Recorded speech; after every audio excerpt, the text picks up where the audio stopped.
Here we are on the Pecos again.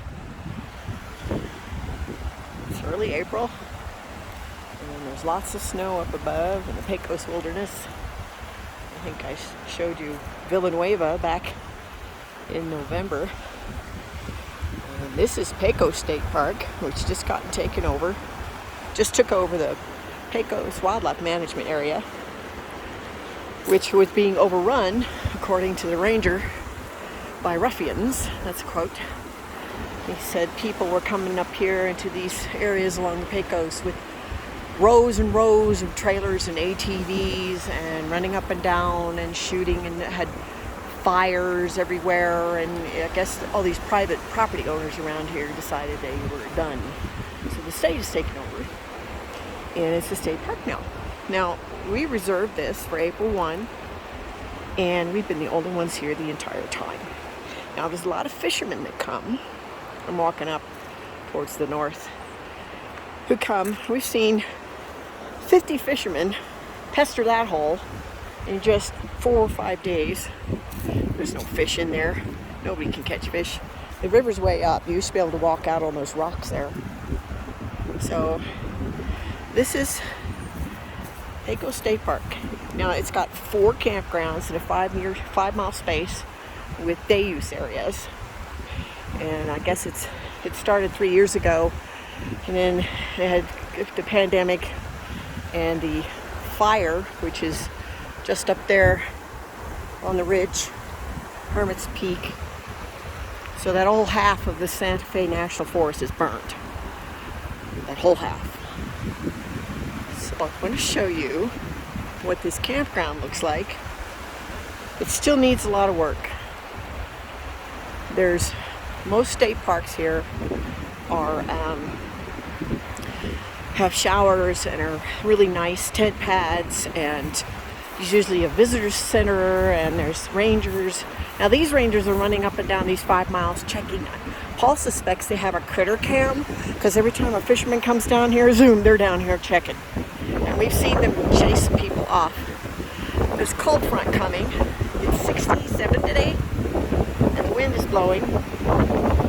It's going to be 18 by tonight, or tomorrow night.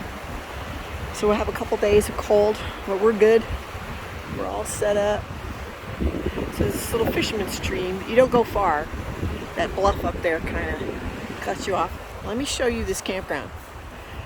On satellite, you could see where people were lining their trailers up, right down the middle.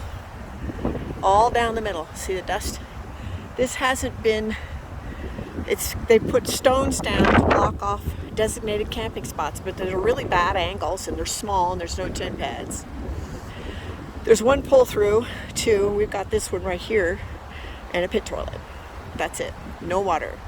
We were told it's against the rules to pull water out of a creek in a state park. That was news to me. So we have to go to a ranger station to get it. It's no big deal. It's just 10 miles down the road. So we went to the Pecos National Historical Site, which was awesome. There is a skunk around here.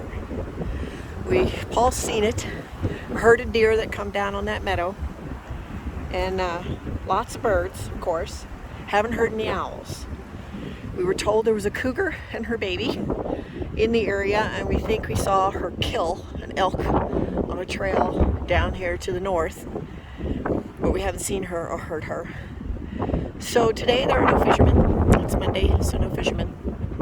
And these sites are not really good for trailers. There's 2 that could support a trailer our size, but nothing bigger. Down to the south is the Burke Clancy, which has 8 sites that are great for big trailers, but not up here. You might be able to fit in a little teardrop or something. It's best for pop-ups. Same with the ones up the road, the Mora and the Jack. Or both, I think, not the Jack, but there's another one, Windsor or something. There's 4 campgrounds in the state park. So you can see there's still snow. There was a fire in 2015 to the south of here. If you look up there, you can see some of the evidence. And the oaks have taken over. And then there's the big hermit fire off to our east. It's something that really is one of the reasons they took this over, to make reservations, which is silly because they've got codes and there's no Wi-Fi here. There's no signal. Is the way they treated it. For instance, somebody buried their dogs here, Lila and Bee, with concrete and then graffitied the stone. Now, this is a wildlife management area, it's public land. So what gives them the right to go burying whatever's there? I just read about a woman who, never mind. You know, steel. Look at that. They're going to take that down. The stone they're going to let that fade. It's already faded a lot, they said.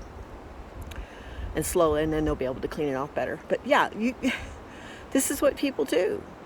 We went up the forest road, which is dispersed, and found piles of trash that we put up near the road and planned on going to get. And the dispersed area looks like a moonscape.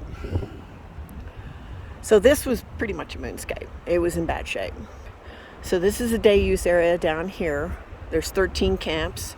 Just down at the other end, there's a forest road that goes up. It's closed right now to a place called Holy Ghost Campground that we went up to. It was beautiful. But the road's too narrow to take a trailer. It's great for cars, you know, pop-ups and tiny little teardrops. Beautiful. Lots of trailheads here at both ends. So we walked up there. There's summer homes up in there. Hugest ponderosa pines we've ever seen in our lives. Absolutely break your neck tall.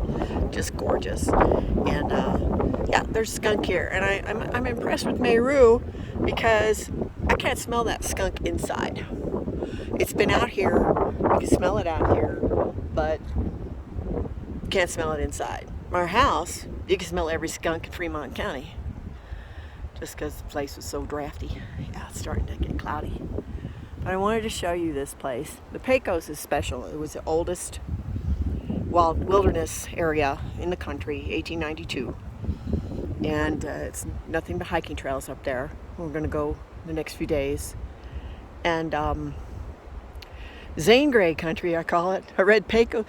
Rustlers on the Pecos was my last book I read, and it was awesome. There goes a bird, a raven, or is that a buzzard? Can't tell. There's some ravens here, magpies, dippers, all kinds of little tiny birds. Anyway, this is it.